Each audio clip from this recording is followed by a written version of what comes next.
It's not lost on me knowing that I stand between you and going home. I was sitting down for the last about 2.5 hours, so thank you. I do certainly want to thank all of you for the opportunity. And Catherine Beck, I've gotten to know Catherine over the last probably couple of weeks and appreciated contacting her and speaking with her and, in fact, meeting with her. So thank you, Catherine, for your openness. I think I was one of the first people to actually say yes to this forum, because when you're an elected official, and I've been an elected official for 11 years, when you're an elected official, there's a certain discipline. There's a certain professional discipline that you have to have. And this is part of the process, a forum like this. And whether it was another group or this group, you have to respect the process. And so right away I said yes, I'd certainly be there. And again, I appreciate the opportunity. I don't know many of many of you here with LAG, but I certainly hope that your numbers increase over time, and I certainly hope that you can engage and that the city can engage with you even more so over time, because that is important. We are a community, and if we forget that we're a community, and if we forget that there's groups like you out here that want to be advocates, then we've probably lost part of our mission. And we don't want to do that, so thank you. Now, a little bit about me. I am a husband, I am a daddy, so my wife Sandra and my daughter Violet, they're not here today. In fact, Violet should be asleep. I hope she's asleep. I'm also a professor of business. I've been a professor for 13 years. I am a PhD, and enjoy that. I enjoy that quite a bit.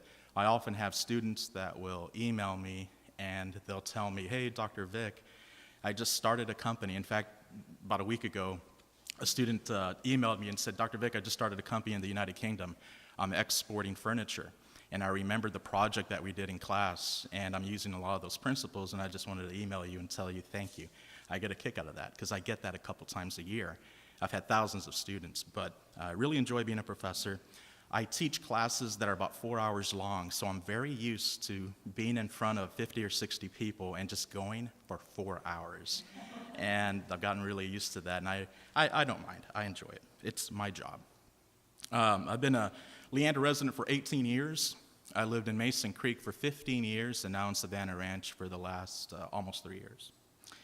And I've been active in the city for 17 of those 18 years. In fact, back in 2001, I was first appointed to the P&Z, Planning and Zoning. In fact, about a month before 9/11 happened, I was appointed to P&Z. And so it's been a long time that I've been active with the city. In fact, continuously active. There's about 1 year that I didn't belong to anything, a board or commission or city council, but almost continuously for 17 years. I am a former mayor pro tem of Leander. I did serve on the city council previously from 2005 to 2009. And then in 2010, I ran for ACC, and I won. I was the first trustee from Williamson County at ACC for over 20 years. The last 2 years that I served on ACC, I was the chairman of ACC, the chairman of the board. And what that is that's basically like being the mayor of ACC, because you are the chief policymaker of the college.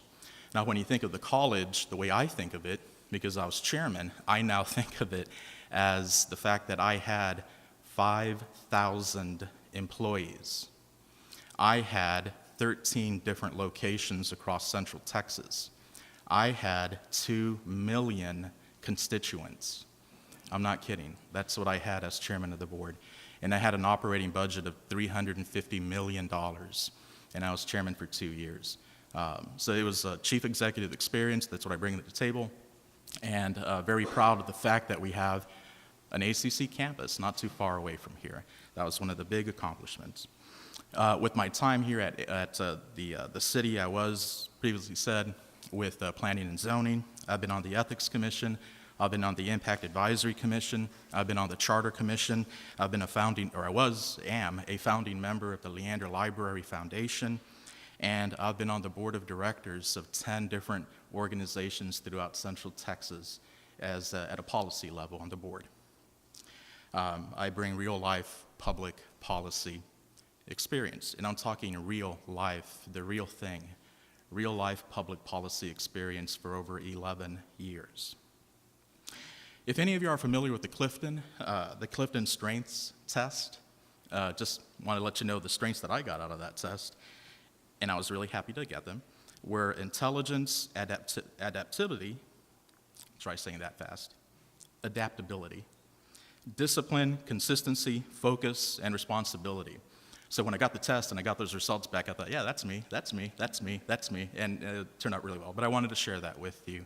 These are tests that a lot of professional organizations give to their executives to find out a little bit more about them, and I was happy to get that. Now, before I answer some of the questions that are here, I did want to kind of review with you a little bit about how I viewed the questions. When you're an elected official and, for example, the city, when you get elected to the city is going to send you to training. And they'll probably send you to TML training, Texas Municipal League training, or they'll send you to National League of Cities training. One of the things that they teach you, especially those first-year elected officials, is an acronym named PIE. So it's an acronym, P-I-E. And they tell you these are the three most important, not the only priorities, but the three most important priorities for any elected official. P stands for public safety. It's the most important thing. And that's what a lot of you pay for when you pay your taxes. Because in fact, most of the budget, or a lot, not most, but a lot of the budget of the city goes to public safety. The I stands for infrastructure, and the E stands for economic development. So sometimes when you're in a council meeting and they're going through a new project and they call up the chief, or they call up either Chief Minton or Chief Gardner, you can see that the council members are actually going through the progression of PIE. So it could be, for example, development for a new subdivision or development for whatever it is, a new business or something. And they start calling up certain people. And you can kind of tell they're going through PIE. They're going through public safety first. And the chief may or may not have much to say, but they'll still call up the chief. And then they'll probably call our infrastructure people, like our city engineer or somebody else. Now they're going into the I part of PIE.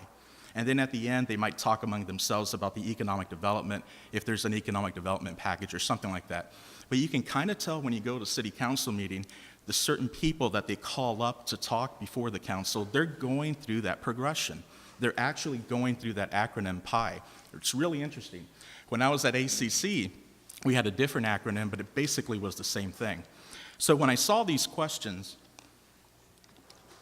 I thought to myself, well, they have the I, because there's a lot of infrastructure questions in here, and they have the E, because there's a lot of economic development questions on here, which I thought was really interesting because all of you got 2 out of those 3 just in these questions. I know that this group is very insightful. Again, I've been an elected official for 11 years. I can tell when I'm in front of a group, and I can tell if it's just kind of put together last minute or something like that. This was not.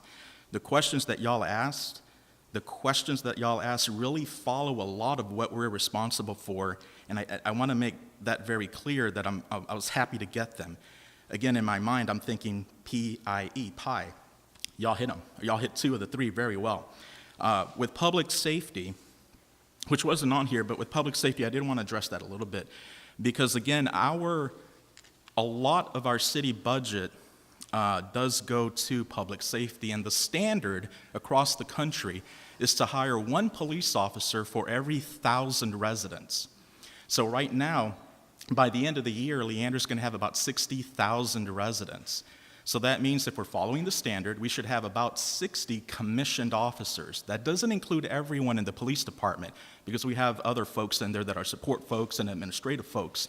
But I want to make sure that all of you know that that's basically a national standard.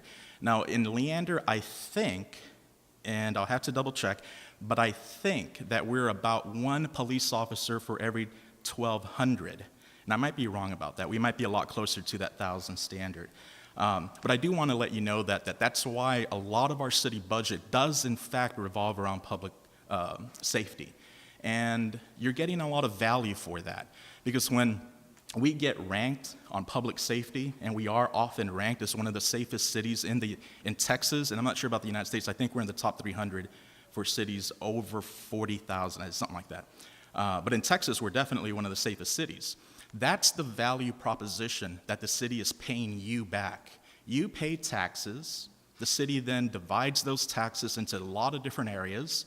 And the value proposition is that we will do everything we can to make certain that your property is protected, that you are protected, and that when you call, a police officer or two will show up. That's that value proposition, that contract, when you pay your taxes and the city delivers services.